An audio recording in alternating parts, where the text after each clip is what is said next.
On newspaper headlines this morning, we'll be bringing news from the Punch newspaper, the Guardian newspaper, Echo News, and Alausa Alert. We begin with the Punch newspaper. FCTA renames ICC Tinubu Center, cancels free services. The Minister of the Federal Capital Territory, Nyesom Wike, has announced the renaming of the Abuja International Conference Center as the Bola Ahmed Tinubu International Conference Center.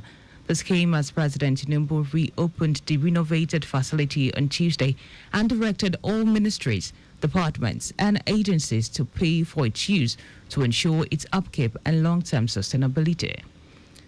Federal budget court leaves 1,500 health workers without pay.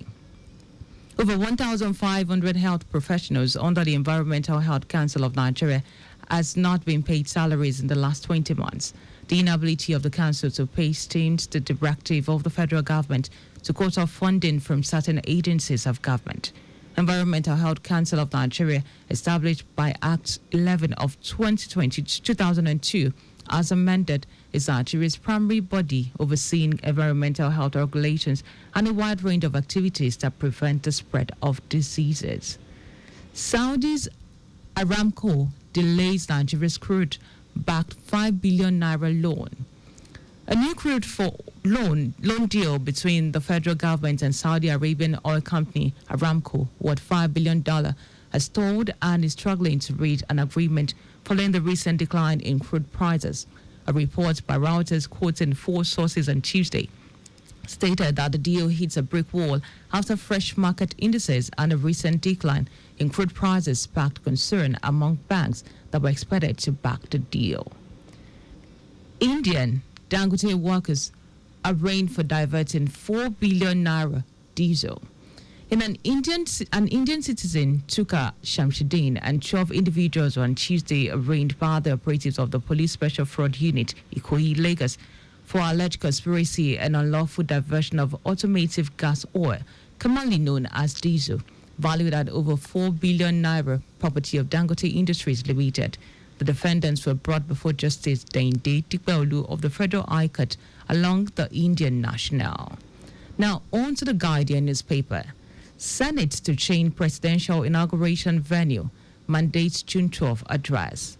The Senate is considering a legislative proposal that would mandate an annual presidential address on June 12 in recognition of the day's historical significance.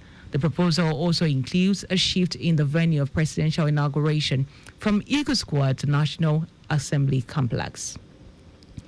Power outage plunges Adamawa, Borno, Taraba, Yobe in darkness. 4 states in the northeast geopolitical zone, namely Taraba, Adamawa, Borno, and Yobe, have been thrown into darkness following the commencement of a major power outage that began at 10 a.m. yesterday.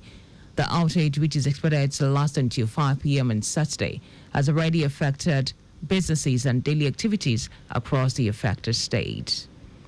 U.S. warns Nigeria of illicit mining, calls it transactional corruption. The United States has warned that illegal mining poses a grave threat to Nigeria's economic development and national sovereignty, urging greater transparency and accountability in the extractive sector.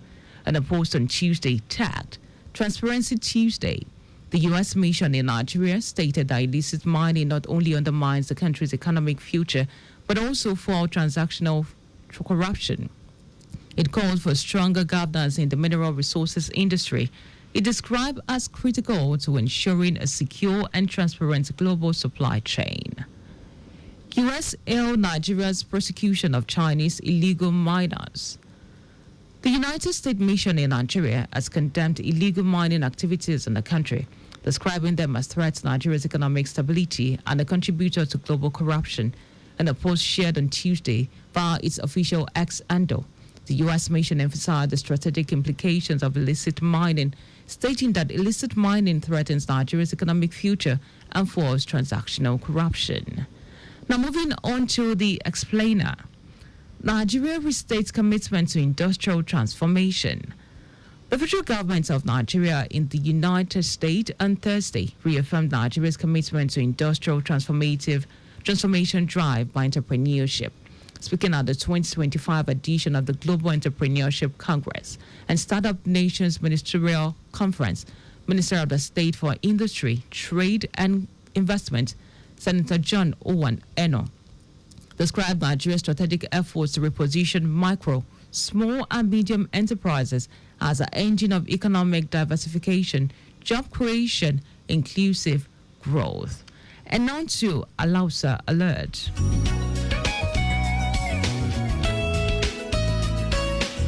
Southwest Governors rolls out Regional Economic Master Plan. Governors of the Southwest Zone have unveiled a comprehensive 262-page economic blueprint aimed at accelerating regional development and integration through improved infrastructure, security collaboration, and sectorial reforms. The document titled Plans of Action for Economic Development of the Region, Nigeria, has launched out eye-level meeting held at Secretariat in Agbodi, Ibadan. The event was organized by the Association of Retired Heads of Service and Permanent Secretaries, Southwest Nigeria, in collaboration with the Development Agenda for Western Nigeria Commission.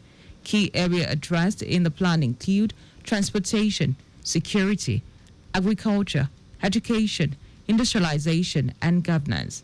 Oyo State Governor Sheyi Makinde, represented by the Deputy Bayo Lawal, described the proposal as a timely response to the region's economic and security challenges. The Osun State Governor Ademola Adeleke, represented by Deputy Governor Kola Adeusi, backed the call for state policing and a regional solution to insecurity. And that's all we have for you on the newspaper headlines. Stay tuned on Lagos Traffic Radio 96.1 FM. Of course, you can follow our social media handle on Facebook as Lagos Traffic Radio 961 FM, on X at Lagos Traffic 961, and Instagram Lagos Traffic Radio 961. And you can also follow me on social media at Dayo Anthony.